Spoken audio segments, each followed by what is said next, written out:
You saw it, didn't you? She muttered. Awkwardly but honestly, I nodded. After all, there's nothing to be done about what I'd accidentally seen. The image of her heart was spinning in my mind, refusing to leave. What I had unintentionally seen while I was heavily drunk was... My name is Steve Patterson. I'm just a typical office worker. I was leading a moderately enjoyable life until today when things became a little out of the ordinary. I'm on a company trip. We're staying at this old but charming inn, complete with a hot spring and clean rooms. It's pretty awesome. Our company isn't that big, only about 20 people, but this year we performed particularly well, so they decided to give us nice accommodations.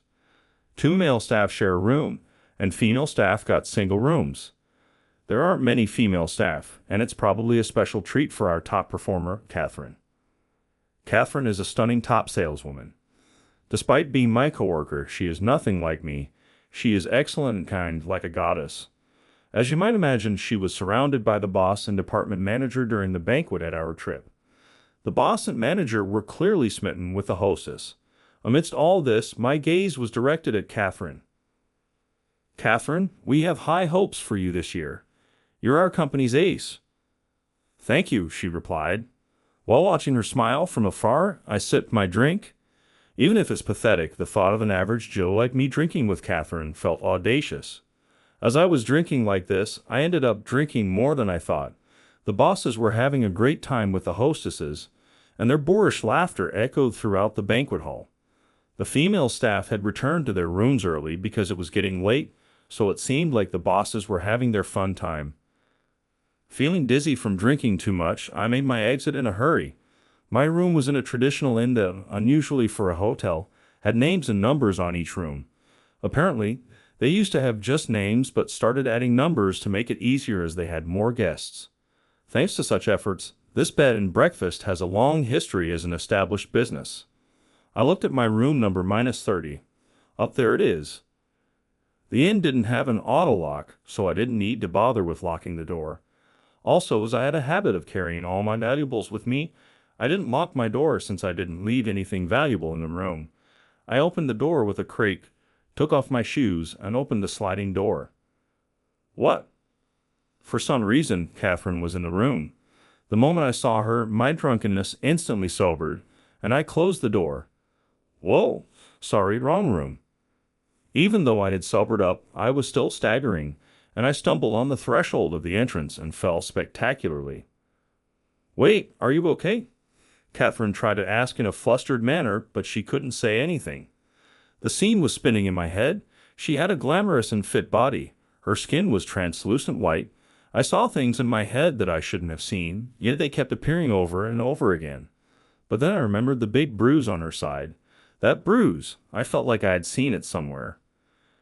Even as I thought about this, perhaps because I was too drunk, I fell asleep right there at the entrance. A few hours later, I was prostrating myself before Catherine. It was to be expected. If Catherine made a complaint, there was no chance I would win. My life was to be decided by Catherine's forgiveness. Although Catherine looked displeased, she said, "You were really drunk, so I'll forgive you this time, but don't drink that much anymore." I'm sorry. Actually, it was quite embarrassing, but Catherine had put me to bed in her room after I fell asleep on the spot. I had shown her a pathetic sight, and my pride was completely crushed. No matter how kind of goddess she is, it's only natural that she would be disgusted by my series of actions. Just as I had prepared myself for this, she finally opened her mouth. "Aren't you going to say anything?" Her usual confident smile was nowhere to be found. She seemed a bit down, lacking confidence. From my perspective as a man, I had been shown a captivating scene, and I was actually thankful for it. As I was considering my words carefully to avoid causing a big problem, she murmured, "You saw the bruise, didn't you?" "I saw it, but what about it?" "Doesn't it disappoint you?" "Everyone says so. If only it weren't for that bruise, I'd be perfect." I did see the bruise, but the impact of the other parts was too strong, and I didn't think that bruise was something I needed to worry about. I don't think there's such a thing as a perfect person. It's kind of like your trademark, and it's cool. I inadvertently blurted out those words. Then she widened her eyes in surprise. At the same time, I felt a sense of déjà vu. Had I said this line somewhere before? You're really different, Steve. You're the second person to say that to me. Oh, was it your boyfriend? Isn't it well known in the office that I'm single? Are you being sarcastic? I was told that by a classmate in elementary school. Well, I've transferred to another school due to my parents' circumstances, so I hadn't seen him in a while. Upon hearing her say this, I exclaimed, "It's a distant memory, but there was a girl with a bruise in my class. I think it was around the 2nd grade.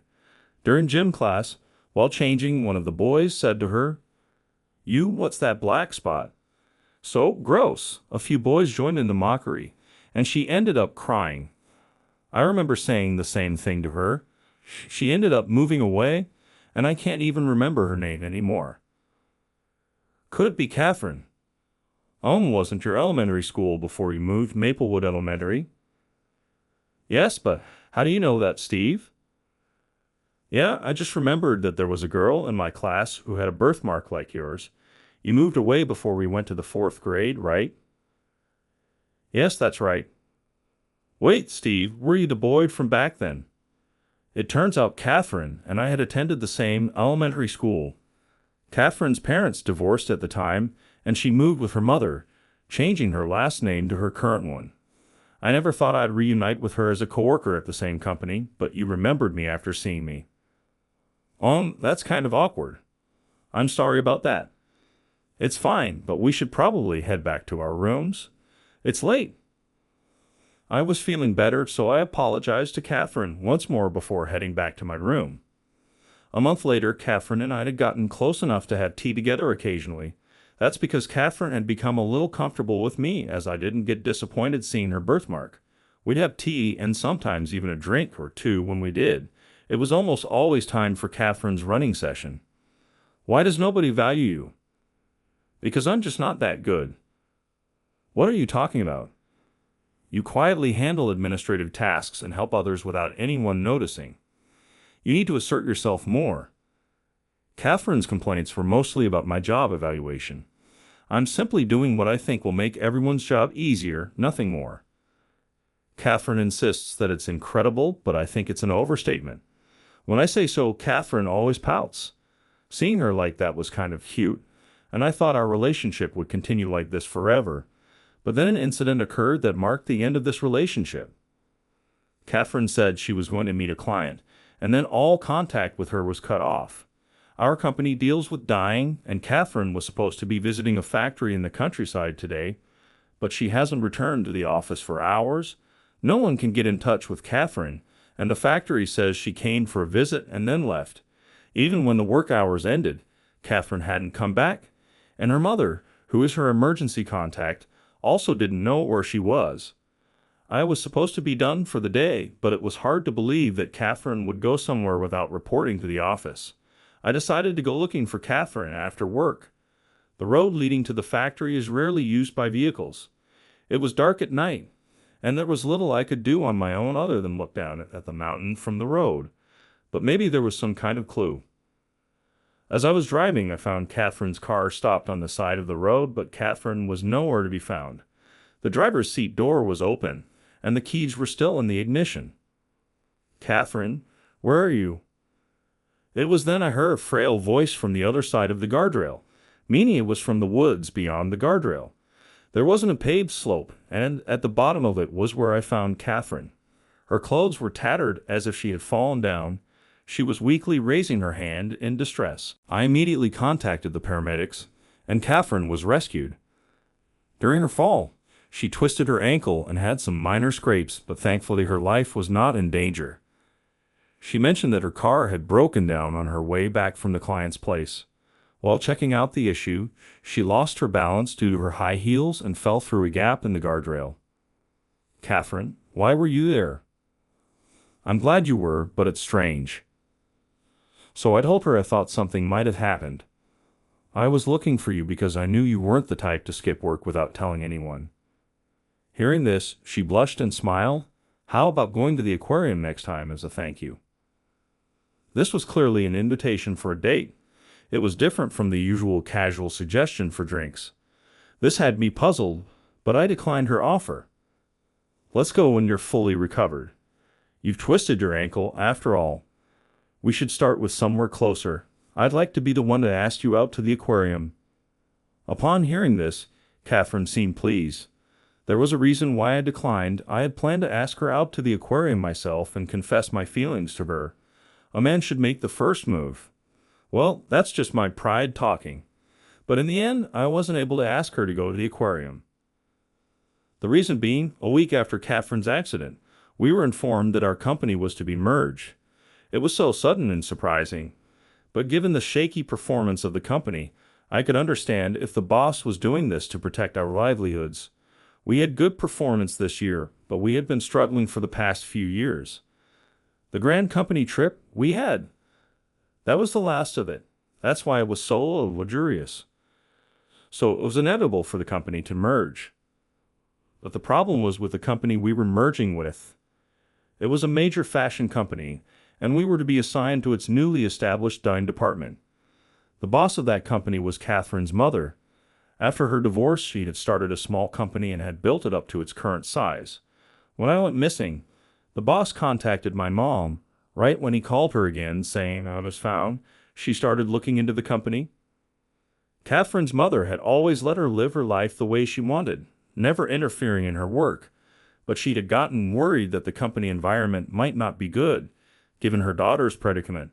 Upon investigating, she fell in love with our dyeing work. The boss talk swiftly concluded, given the dismal business performance of our company. The paperwork is still in process, but it seems to be ongoing. A company transfer. I was thinking about this nonchalantly when suddenly the boss tapped me on the shoulder. "Steve, can I talk to you for a moment?" The boss was looking at me seriously. Could it be that he's going to say, "I'm sorry, but you're fired"? The pressure from the boss was intense. "Yes, the truth is you're the only one being transferred to a different department." "What? Am I not in the dyeing department?" I was surprised as I received an explanation from the boss. Apparently, based on the recommendation from a woman named Catherine, I was the only one assigned to the main office. I was shocked by this, but Catherine too was going to be assigned to the office. When I told my mom about your hard work, she said she wanted you in the office.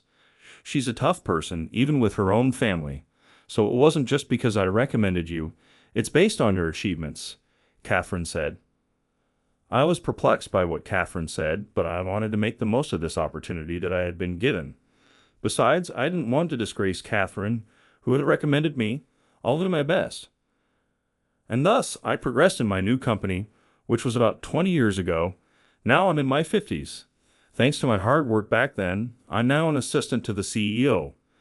The company has grown significantly under a new CEO, but the new role keeps me busy at work and even at home. "Steve, where's the wine?" "Come on, Catherine, you're drinking too much." I scold my wife, Catherine, who has finished a whole bottle of wine at home. Since joining the office, we worked together more, and although I originally intended to confess my feelings at the aquarium, Catherine confessed to me first. So we started dating and then got married. We've been blessed with children, and we're leading a successful life together. Catherine took over the company, and I'm supporting her. But no matter how many years pass, Catherine keeps leading me. I find it absolutely endearing. Why not? It's our home, so it's okay to get drunk. You'll catch a cold if you sleep on the floor again. I don't need to hear that from you. I was at a loss for words.